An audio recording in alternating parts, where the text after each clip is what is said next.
dhegaystayaal sababihii barnaamijyadii kan ka horreeyey aan ku soo xusay ka sokow waxaa iyaduna jirta sabab kale oo gabyaagu uu la ararto taasoo ah tilmaamidda xaaladda nafsadeed ee uu markaa ku sugan yahay had iyo jeerba inta aanu gabyin waa inay soo deriyaan arrimo dareenka hal abuurka gelgela dhacdo intuu haysan kari waayo uu door bido dadka kuwa uu kalsoonida ku qabo amaba ay degaanka wadaagaan inuu u bandhigo oo uu helo culayska ay ku hayso cid la qaybsata tiiraanyo wahan walaac iyo walbahaar intuba waa xaalado markay hal abuurka la soo darsaan gayaysiiya inuu tiriyo tixo loogu garaabo oo inta carabka dadka ku soo noqnoqda xusuustooda ku hara aalaaba gabyaagu markuu tixaha caynkaasa tirinayo ma baano oo ararta gabay kufaanka ah iskuma howlo arrinta dhabta ah ee uu la gubanayo inta aanu soo dibadbixinna wuxuu isku dayaa erayo loo dhegtaago inuu ku muujiyo hugunka laabtiisa iyo waxa ay naftiisu la xasili la'dahay markaabuu soo gudbiyaa wixii tirinta gabayga ku hambooriyey iyada oo loo diyaar yahay oo dhagaha dadku ay si wanaagsan ugu wada furan yihiin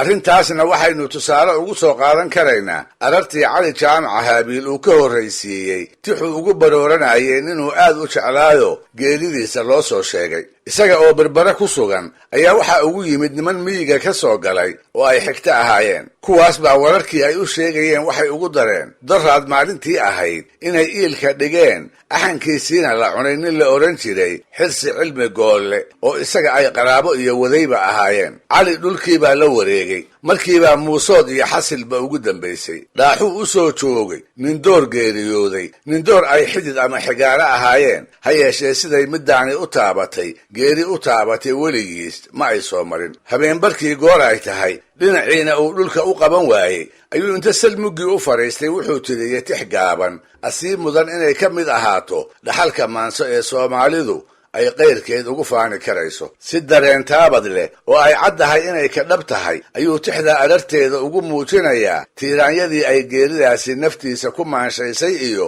derintii uu ku jiifay siday uga ekayd meel uu halaq ku ilma dhalay oo aan lagu ladi karayn wuxuu yidhi galgaladkii xalay iyo faaraxow gamala'aantayda gogoshaan ku jiifsaday hurdada goodkii igu yaacay gasiinkii la ii dhigay waxaan gawska uga daayey dad guryihii ka yimi baa warbaas iila soo galaye gablamooyin waxay sheegayeen guul darriya hooge geeridii xilsay ii wadeen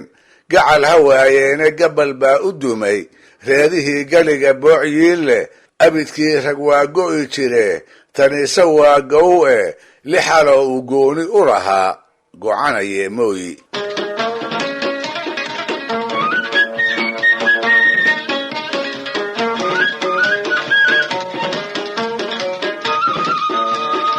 sagaalkaa meelis ee ararta ah markuu maqalkeenna ku soo jiito ee dareenka ay dhacdadaasi isaga gelisay uu inana qayb ahaan inagu tallaalo ayuu dulucda u gudbayaa murugada haysa markaynu u dheg taagno ayuu bilaabayaa inuu tiriyo tilmaamo wan wanaagsan oo lix ah ragga soomaaliduna hadday leeyihiin iyo haddii kaleba ay jecel yihiin in lagu sheego waa tilmaamihii uu gabyaaguna xirsi ku malaynayay ee weligiis iyo waaqiis uu daraaddood ku xusuusnaan doono waa geesinimo waa deeqsinimo waa gar aqoono waa dulqaad markii ay tolka dhexdiisa qulquladi ka aroosanto waa fuulaan fardoodo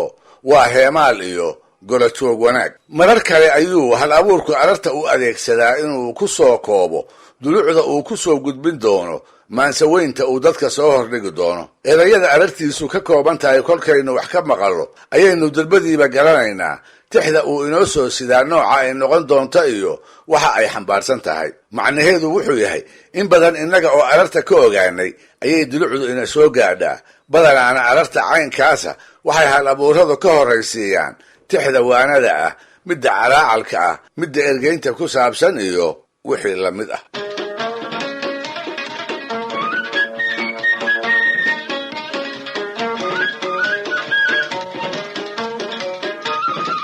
aynu taana ku tusaalayno arar ay lahayd caynley uu tiriyey gabyaa waagiisii si weyn loo maamuusi jiray oo cismaan yuusuf la odhan jiray kollow arartiisaan aan idin maqashiin doono waxa uu ugu furfurtay gabay waana ah oo uu u tiriyey nin uu dhalay oo cali baashi la ohan jiray. sida arartaa ka muuqatana wuxuu cismaan inankiisa ku dareemay dhalinyarayn iyo dantaamoogi oo ah arrimo aanu waalidku warasadiisa ugu dulqaadan, gaar ahaan hadduu waalidkaasi yahay mid sida cismaan diinta islaamka aad u jecel, ku xadgudubkeedana aan fiirsan karin. isla marka ay arartu dhagaheenna ku bilaabataba waxaan ogaanaynaa gabayga soo socdaa nooca uu yahay, ninka tirinaya dhaqamadii la toolmoonaa iyo cidda uu ku socdo waxa uu ku daraabayo intaba. innaga oo wax walba ka dharagsan oo u haliilsan arrimaha uu cali baashi ku waanin doono inaan dhagaysanno ayuu gabayga weyne ina soo gaarayaa. waase arartiisa uun waxa aan hadda u dan leeyahay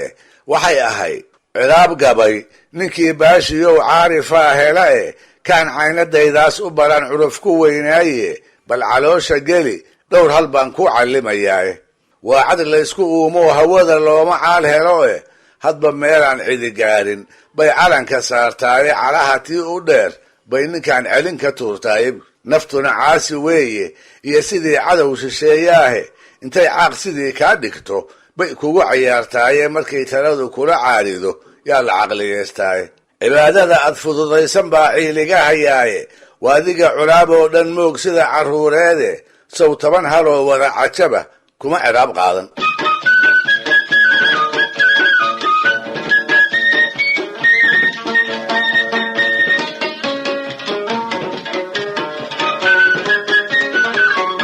markaas ayuu si aftahanimo iyo aqooniba ku dheehan yihiin wuxuu mid mid ugu tirinayaa qodobo 10 ah oo ay la ahayd cali iyo inta la ayniga ahiba inay wax ku qaataan. waxaa ka mid ahaa cawabari la-aanta adduunka, wadka aan cidina ka baxsan karayn, wacdiga aqoon-yahanada diintu ay mar walba ku celcelinayaan, rixingoysnimada iyo qaraabada kala jiidatay, qaar culimmada ka mid ah sida yeelayaan ee diintii eebbe xoolabadsi uun ay ugu adeegsanayaan, isbeddelka cimilada iyo arsaaqda soo yaraanaysa, gaar ahaan roobka iyo midhaha, colaadaha dunida oo idil wada saabtay, iyo sida jilbaha loogu dhigay maantaa ka hor quruumo isu haystay inaan agtooda qori laga jabsan karin. isbeddelka ku dhacay dabaqadihii aadanaha iyo sida taliyihii iyo loo taliyihii ay isu soo gaareen, isrogroga dabeecadaha walxaha sida hodantooyada iyo saboolnimada, cusaybka iyo duugga, aaranka iyo abaarta, gabowga iyo dhallinyaranimada iyo wixii lamid ah. qodobka 10aad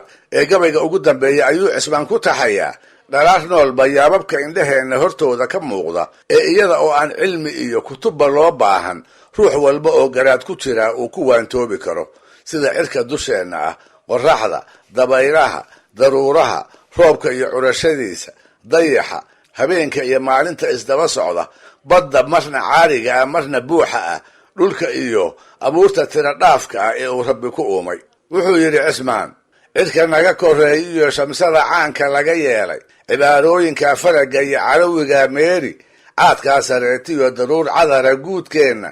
dabaylaha celcelinaya iyo curashadii roobka, cadadii shuhuurtiyo bilaha la isku caadeeyey, cawo iyo dharaartiyo wakhtiga, laba cadceedooda, badda coonka la inoo dhigay caari iyo buuxa, carradaan marayn iyo khalqiga sida camuudaasa, intaas oo xigmado culus ahoo caadil ku abuuray, nin cabbaar yar eegaaba waa la cajabayaaye, haddii aadan cilmiga layna faray caynna ka aqoonin, cibaarooyinkaa eebbe sow kuma ciraab qaadan. dhegaystayaal, barnaamijkii dhaqanka iyo hidduhu maanta halkaa ha inoo joogo.